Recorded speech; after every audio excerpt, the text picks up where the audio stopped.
ఒక విషయం నిజంగా అర్థం చేసుకున్న రోజు జీవితంలో మనం భయపడే విషయాలు చాలా చిన్నవిగా కనిపిస్తాయి. మనకి వచ్చే కష్టం శాశ్వతం కాదు, మనకి వచ్చే సుఖం కూడా శాశ్వతం కాదు. భగవద్గీతలో శ్రీకృష్ణుడు అర్జునుడికి చెప్పిన భావం కూడా ఇదే. ఈ రోజు నిన్ను ఏడిపిస్తున్న సమస్య ఒకరోజు అది కూడా గడిచిపోయింది అని చెప్పుకునే జ్ఞాపకం అవుతుంది. ఈ రోజు నువ్వు పొందుతున్న సంతోషం కూడా అదే రూపంలో ఎప్పటికీ ఉండదు.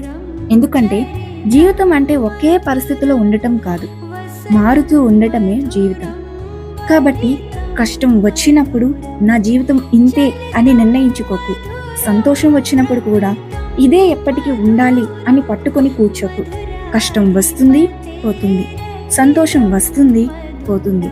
కానీ నువ్వు మాత్రం ముందుకు సాగాలి. బహుశా ఈరోజు నిన్ను బాధ పెడుతున్నదే రేపు నిన్ను బలమైన మనిషిగా మార్చిన కారణం కావచ్చు. అందుకే ఏ పరిస్థితిని ఇదే నా శాశ్వత జీవితం అని అనుకోకు. ఏది శాశ్వతం కాదు.